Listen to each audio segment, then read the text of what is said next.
What's up, Canes fans? Welcome to the Canes Insight Daily Podcast powered by Anijar and Levine Accident Attorneys. Hope you had a beautiful weekend. Hope you had a wonderful Easter. We have an absolutely loaded show for you today.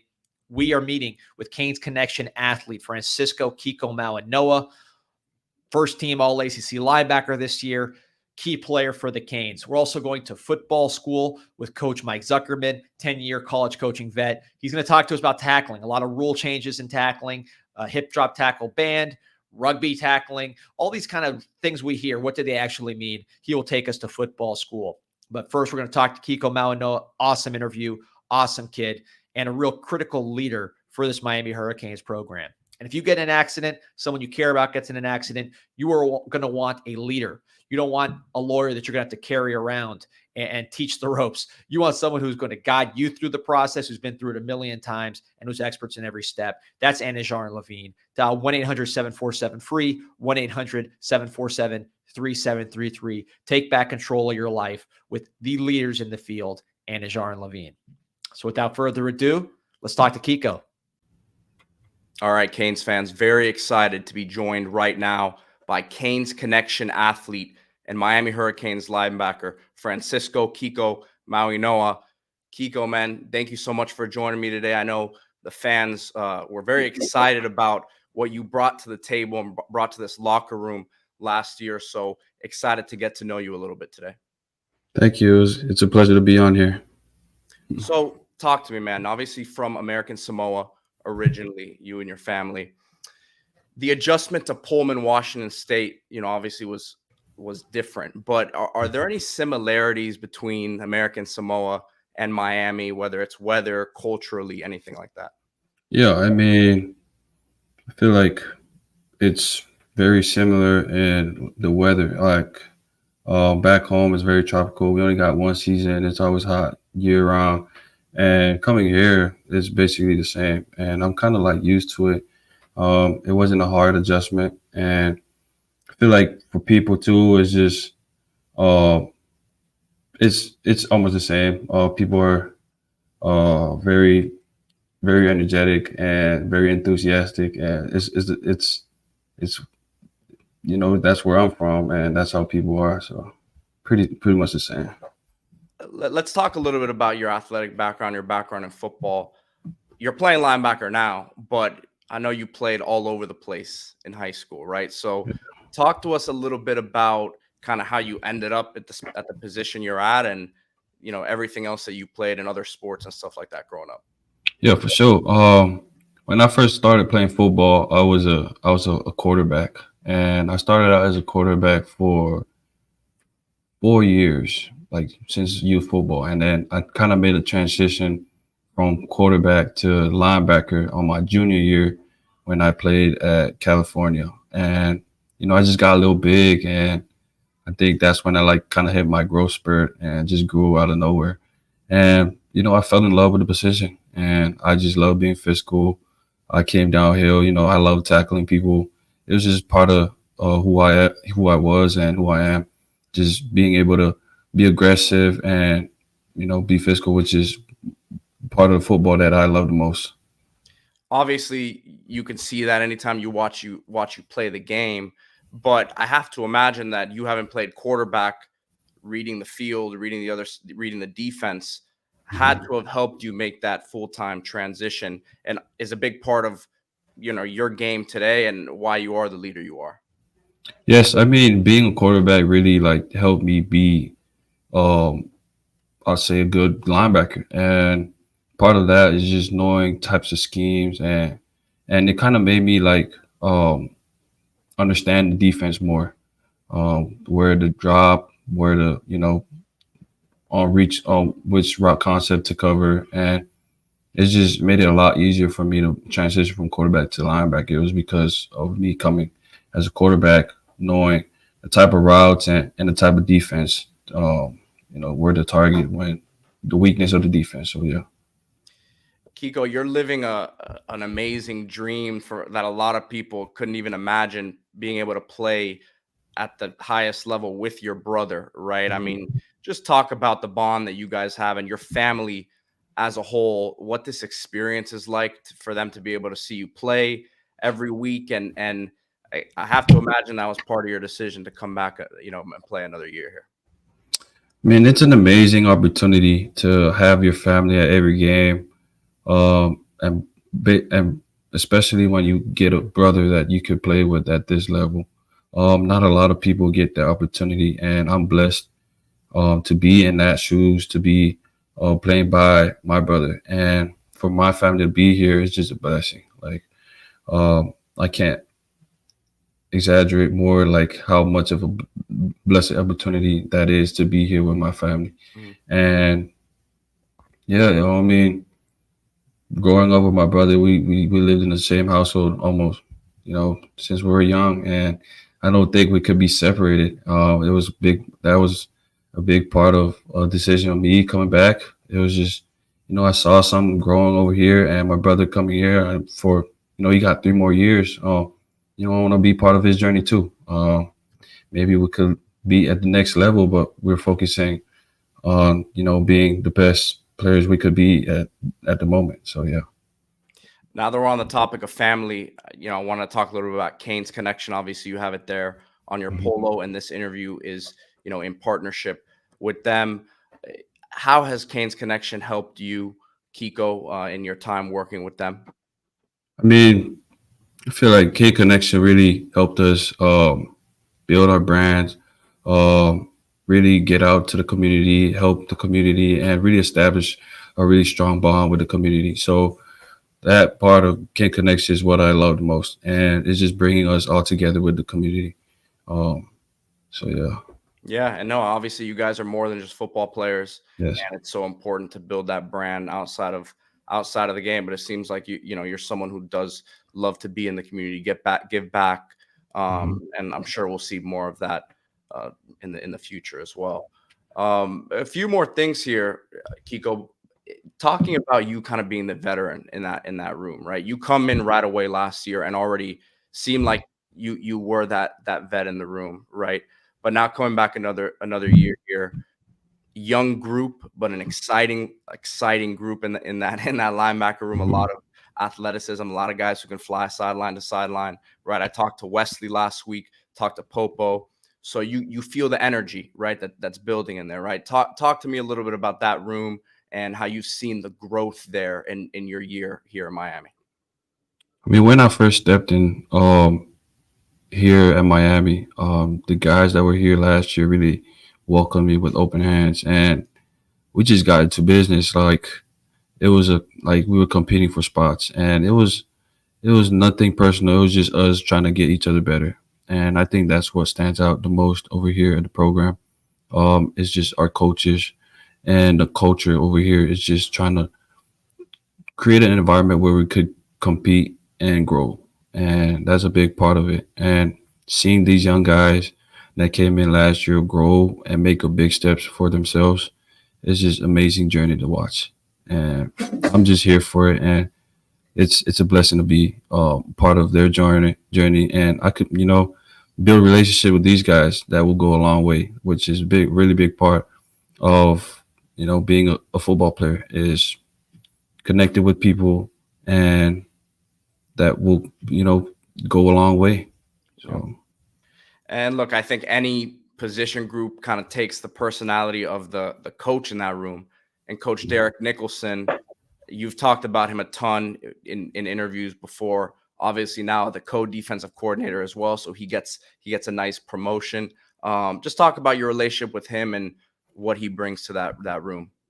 Yes, I mean, when I was recruited here, I was recruited by Coach Strong, and when Coach Derek Nicholson stepped to the plate, I didn't know what to expect, and I think that was probably one of the best things that happened to me. Coach Derek Nicholson, he's very real. He doesn't go away from the facts, and he sticks to it. And he makes sure, to build relationship with you, make you comfortable, and he'll get you better. It doesn't go, it's a roller coaster ride, but he's always there by your side. That's one thing that sticks out, is he'll always be by your side, backing you up no matter what.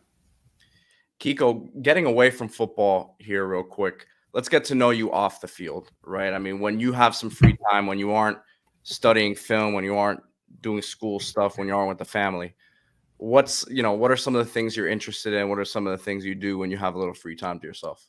Oh yeah. When I got some free time on my hands, I like to go play golf. Okay. I golf a lot.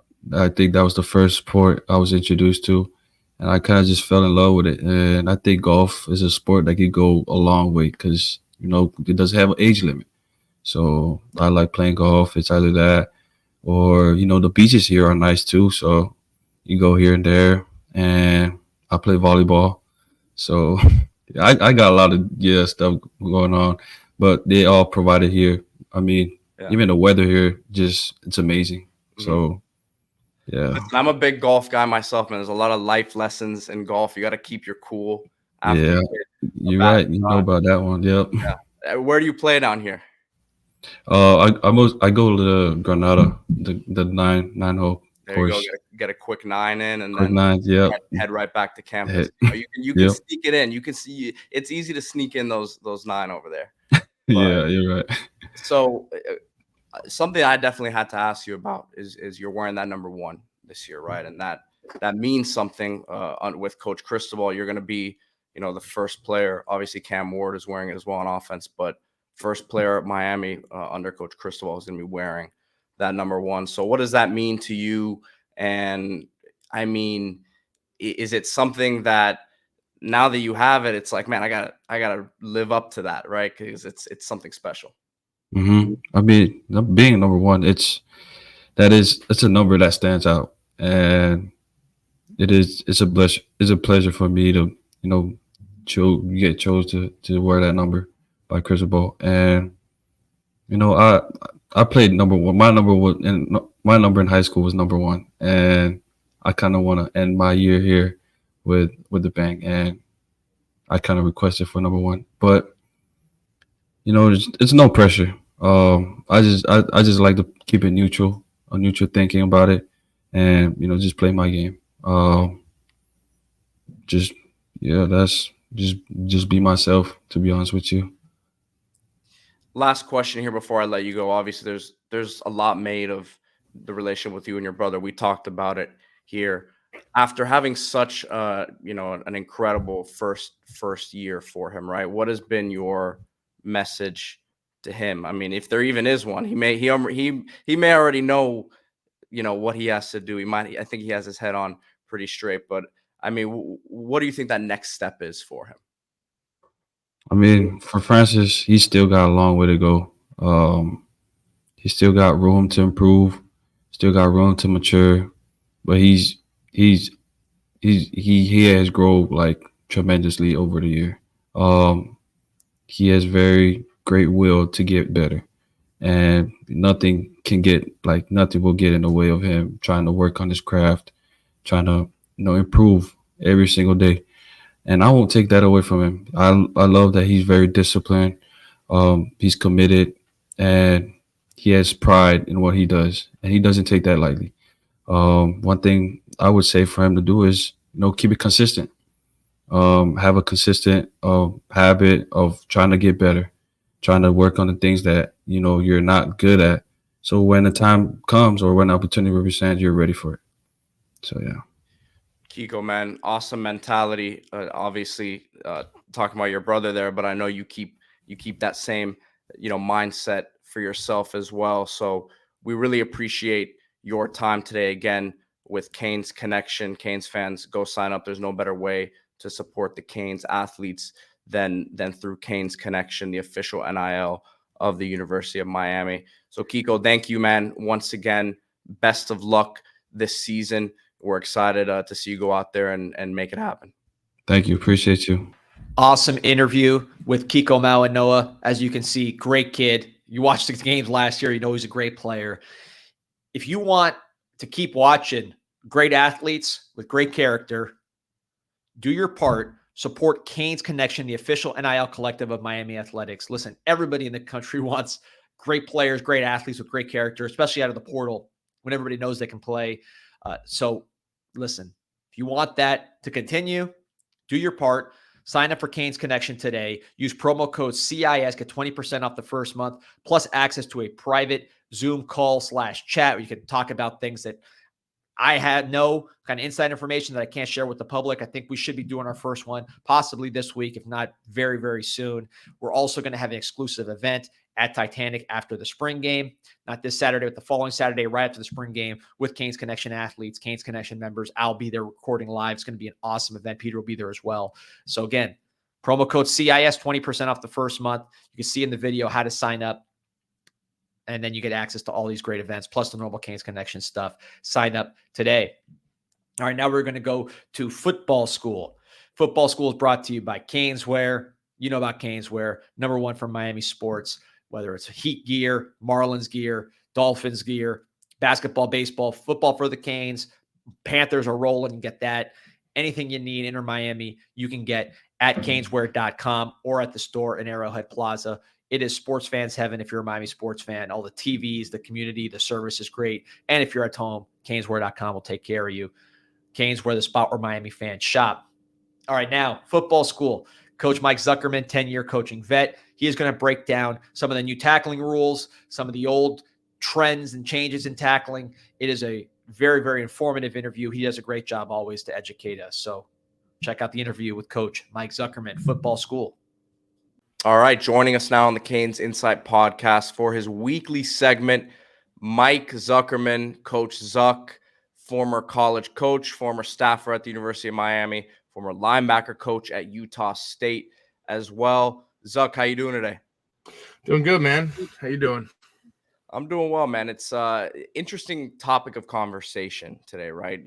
Big news in the NFL this week. The hip drop tackle has now been banned. Right. So wanted to get into that with you. Obviously, it's not making its way to college football just yet, the ban, but probably will in the next couple years. So I just wanted to get into tackling as a whole, right? How it's coached, how coaches you've been around, different techniques, different methods, right? And this rule as a whole, I mean, the type of changes now that we're going to see with it. Yeah, no, it's interesting. I actually had never really heard of a hip drop tackle until this week. It was kind of just, and then when I watched the video that was kind of put out on Twitter, it's something that, like it kind of just comes naturally when you're tackling a guy from behind, and your job is as a defensive player is to get the ball carrier on the ground. And I do see, just as an overall broad picture, like I see the statistics and I see how guys get hurt and everything like that. And I understand why the rule is being passed. I do think it's just very hard to play defense in, the NFL now, and then especially, as college football goes on, because I think as you look at some of these, like some of them happen so quickly, and it's your momentum. And it is really easy to pass rules. It's really hard to be an elite athlete running as fast as you can to try and tackle another elite athlete who's extremely strong and fast and say, hey, this is exactly how you should do it. So just with that perspective, it's going to be interesting, and just to see how this is enforced and, what it really means for the game. My initial reaction is that I think it's really, really, really hard to not – I don't think anyone's intentionally trying to hurt anybody. I think people are just doing their jobs and trying to get people on the ground, and it's unfortunately a situation that creates stress on the legs. So I understand why the NFL did what they did, but doesn't mean I like it, Right. I mean, and obviously we've seen with the targeting penalty. I mean, that's something that has changed, the course of football, and this is obviously the next step in that becoming a different game than what we grew up on. And in terms of how it's coached, right? I mean, the correct ways to tackle, different techniques. We hear about the rugby tackling technique, which is, I know, something that you wanted to get into, but from a coach's perspective, right? You kind of mentioned it. It's like, how do you coach that out of these guys when things happen in a split second, Yeah, and really just to kind of dive into the basics of tackling, I think everyone kind of anyone who's played high school started learned how to tackle in high school. Yeah, I mean, anyone who's played football learned how to tackle for the first time in high school. And that is, the first thing probably most people are ever taught, and it's probably different nowadays with all of the head out of the tackle stuff, but at least I was taught, put your head on the ball, head across the ball, shoulder tackle, wrap, drive. It's all about, and essentially no matter what tackling you're teaching, it's all about how much can you close the distance to the hit point? Because one thing that you'll see, and I encourage people who watch highlight tapes to look at this.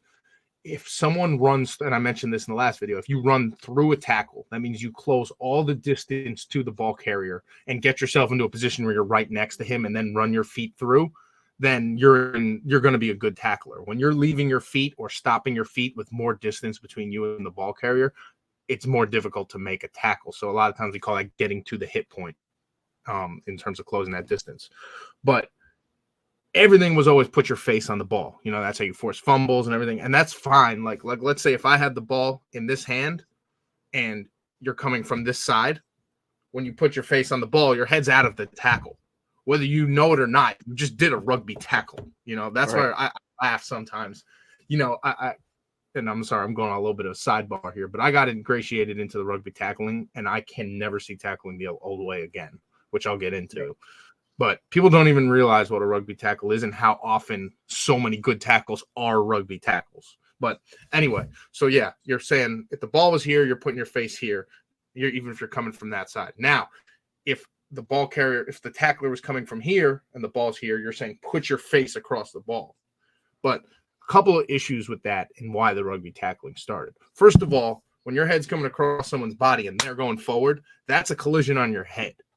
And I'm a very, very firm believer as a coach, especially as a college coach. If you're a parent trusting me to coach your kid, it is my job to do everything in my power to keep him safe. And I truly believe if you're coaching a kid to put his head across the ball, you are setting him up for more concussions, even if it's like, and I know there's science and I'm not trying to get into any debates or anything, blah, blah, blah. But it's my job to keep you safe. So I need to teach you the safest way possible to tackle. So that's one disadvantage of a classic tackling system. The other thing is if you put your face across a ball carrier, you're allowing him to cut back opposite you. When the biggest thing in rugby tackling is you're tracking with your near shoulder and keeping your head behind the man or behind the ball. And what that does is prevents cutbacks. And if your defensive angles are correct and everybody is tracking the ball, there's nowhere for him to cut back to. So that's kind of one of the advantages of rugby tackling and why I'm such a big believer in it. But like going back, I'm sorry. That's no. Listen, the rants are great because you get into the mind of a coach for real, and you see why guys like you in this profession. I mean, your minds are always running, right, and trying to figure things out on the go. But yeah. I mean, we'll go back to this in a second. But something I was just thinking about is like now that because the phrase hip drop tackle, like you said, it wasn't something you had necessarily heard before this week, but now that you've seen it and understand it's a pretty frequent part of the game because tackles are made from behind. I mean, is this a situation where, we'll see more missed tackles, more points on the board because, is it that you think there's going to be that big of an impact on the game because of it? I'm really curious to see how it's officiated because if you look at a football game, the amount of times you just get a head-on-head collision in the hole is actually very rare. The majority of tackles are from the side or from behind, just because of angles and where people are coming from and everything like that. It's funny. The more I watch the video, I encourage everyone. There's the original. What's up? Yeah, and I encourage everyone watch that video. And there's the original Seattle Seahawks rugby tackling video that they put out. I really encourage everyone to watch that. I'll find that one, yeah. Which we can put the link up because it's everywhere on the internet. But there's a specific tackle. The progression of rugby tackling is your initial tackle, and they called it a hawk tackle in the Seahawks, is you're putting your shoulder pad through the thighs and squeezing the hamstring. So you're tackling his legs. Then the next progression is if they don't go down right away, you're going to wrap and roll. Some people refer to this as a gator roll. They called it a hawk roll, but essentially you're wrapping and then you're trying to roll opposite into your head opposite his body to bring his momentum down. So if you look at a lot of these hip drop tackles, you know, if you go back to the hip drop, go back to the hip. But this is the video. We can put that up. I mean, it's an amazing video. Go back to the hip drop here first. So if you watch those, a lot of the hip drop tackles, if they had just like right here, if 20 just rolled to his right instead of dragging to his left, he'd have a perfect rugby tackle and he wouldn't be flagged for a hip drop tackle. So I think that's one thing that is really going to have to be emphasized here, is that you really need to roll with your momentum. You see they're coming from the right or whatever direction he's coming, just continue to roll that direction. The guy will still go down. You know, Instead a lot of the hip drop momentum down. Yeah, they're just pulling them back down. Exactly. And a lot of it, if you see, is because of their pad level. If you tackle a guy up high, you're not going to be able to roll over on him because you're going to roll off. You need to target the legs, wrap the thighs, and roll on your back. And that's going to create a tackle that's going to keep you out of the hip drop scenario. Now, again, it is really easy to say that when you're just watching film. When you are doing it, I don't know. Is it going to make some guys hesitant to throw from the side? It might. You know, is it going to lead to some missed tackles because guys are, you know, so worried about this penalty? Our ref's going to call it good. Like if somebody wraps and rolls and doesn't drop their hip, is a ref going to throw a flag because he's not sure on the rule? These are all the things. The angle that the refs are seeing it from, to me, is going to be so big as well, because like some of these, if you're seeing it from the other side, you can't tell that he's dropping the hip. Right. So right. I mean, when you talk about how it's going to be officiated, you're right. That's the most fascinating thing. And like, is this going to lead to my biggest concern with this is this going to lead to more guys trying to put their head across again? And then are we going to see more head injuries because people are so worried about hip dropping? Are they hitting with their head more? You know, because regardless, the worst, the game of football is constantly under attack from people complaining about, you know, because of head injuries, you know, right, wrong, or indifferent. It's a fact. And it's our job, I think, as coaches to try and reduce those head injuries as much as we can. And I worry that this rule could possibly lead to more head injuries, which then, yes, and I feel no one should have their legs targeted and no one should be, you know, it sucks. Like I as a coach, I think what happened to Florida State this year, like, hurt my heart. Like I could not, and, you know, like I'm a Miami Hurricane graduate 2 times. Like, you know, I don't like feeling sympathy for Florida State, but as a coach, I was like, if I was in that scenario, I'd be like, oh my God, we did everything we were supposed to do. And a hip drop tackle basically forced us out of the playoffs, you know, because the Jordan Travis injury this year, obviously, you know, for those of you who have seen it, let me see if I pull it up here again. But yeah, that was what you said before. That was pretty much the prime example of it. Mm-hmm. And you know, you don't want to see people getting hurt, you know, but like right here, I mean, you end up in that position, like number 8 right there. You're getting dragged, you know, because sometimes you can't get into, sometimes just by the nature of the game, you can't get into position to get into to wrap his legs. Right. And, you know, you don't want to let a ball carrier just run by you, and you're there and you have him and you're getting dragged. So how do you bring a guy down? You drop your weight. It's really, really hard when you're being coached all day. Tackle. Got to get him on the ground. And then all of a sudden, in the middle of the game, in a split second, you got to remember not to do that. I just think there's some inherent risk to football, right? Mm-hmm. You know, it's a game that unfortunately there are injuries in because of how physical it is. And I just don't think, if you keep making rules to try and take every injury out of it, you're going to end up with some consequences, I feel like, that are unforeseen. And this is the Seahawks teach tape that I think you were referencing as well. And you can see, like, I've had some coaches tell me, like, I just feel like rugby tackling is soft. You know what I mean? Like, I feel like, and I just fight back on that completely, because, you know, I've been around, probably the best tackling team I've ever been on was, if you go back, the 2016 Miami Hurricanes were unbelievable at tackling. They're unbelievable at tackling. And it was all rugby tackles. And the thing is, when you coach rugby tackles, are they all going to be perfect? Is your head all going to be out of it? No.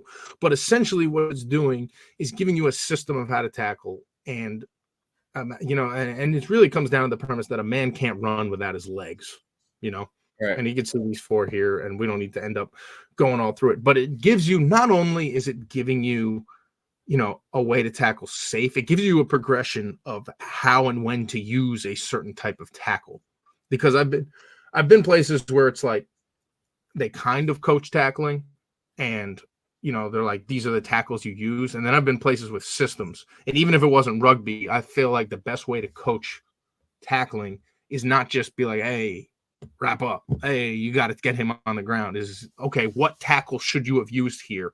Okay, why did you miss this tackle? Yeah, so you actually coach certain scenarios, when to use what tackle, and that allows you to really drill down and instruct your player, as opposed to just say tackle him. You know what I mean? Right.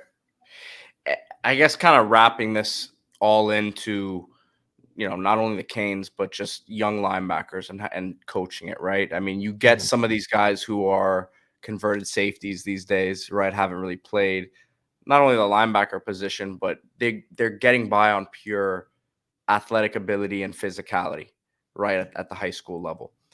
Getting to the college level, and then hopefully for them, if they continue to progress to the NFL level, obviously, right? How do you get a guy who has all of these tools and, plays with the reckless abandon, that you're looking for? How do you kind of get him to control it in a way that is not flagged in today's game? Yeah. Well, I think a lot of it goes into how you coach it and how you drill it and how you teach it. One thing I liked was descriptive terms. And a big thing that we would always coach is, so you're trying to train them to hit, because a lot of kids have the habit of hitting with their head out of high school, so you're trying to strike. Your initial strike point should always be that shoulder. And I like to always talk about, I'm a D Money knows this, I'm a wrestling fan. So if you ever seen the Legion of Doom, they used to come out, and then Georgia has like the prop that's very similar to it. They had shoulder pads that had spikes all over them. So you got all these spikes on your shoulder pad, and you're trying to put those spikes through his thigh, right? Because that way he can't run. So you got to give them an initial aim point, and what they are hitting with, what they're striking with, and where their eyes and aim point should be. Then, you're going to drill over, and you compartmentalize. It's not just like, okay, 2 guys are right here and bash into each other. Like, you can just put, without any pads, you can have 2 people stand next to each other and just practice the motion of, you want to get into a good football position, which, I'm not going to stand up and demonstrate everything for you guys now, but a good football position is feet slightly wider than shoulder width apart, bend at the ankle, knees, and hips, chest up, arms ready to strike, essentially. And then you're going to get near foot, near shoulder, which means you always want to have whatever shoulder you're hitting with, you want that foot forward as power, and you have a good base, and we can get more into it with images and stuff like that. And then, there you go. Here you go. That's the image you needed. There you go. I'm sorry. D's going to love that when he sees it. But yeah. And then, you're putting your eyes through the thighs, shoulders through the thighs, and wrapping thighs and drag. And you can do that standing 2 feet apart with no collision. Because that's one of the things I think is lost. Like, and I you can call me soft or new school for this, but you can practice tackling without big collisions.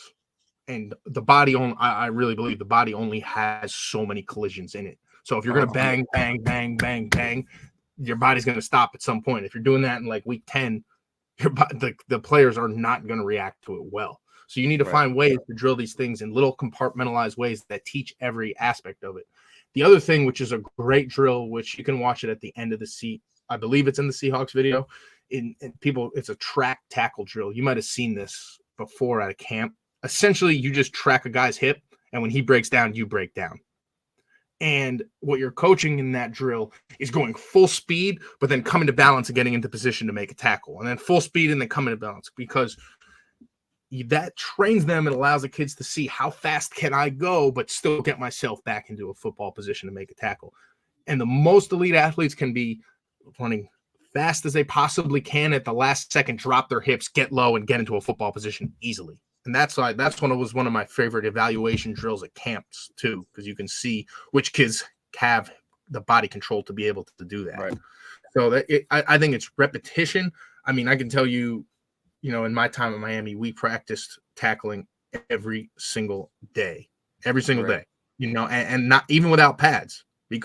And then even in drills, like the way you finish, like in 7-on-7, even if it's a even without pads on in a practice, the way you finish, you always wanted to see a player get into the position where he would have been able to make that tackle and not let the ball cross his face. So I just think it all is about, you have to take an all-encompassing approach to train those players to understand how to use their bodies and how to get in position to make those tackles in a safe way. Should be interesting to see how this changes things, man, because obviously targeting rule has changed football in a big way and how the game is played from a defensive perspective.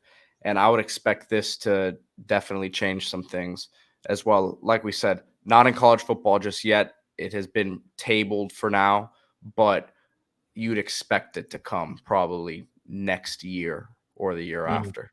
So yeah, the technology rules tend to move slow at college football, but safety rules tend to move fast. So you'll see not your problem anymore, Zuck. Not your problem anymore. I'm sure you'd be even more up in arms right now if you had to coach it. But Zuck, as always, man, thank you for your time today and taking us to football school as always. No doubt, man. Enjoy the rest of your day.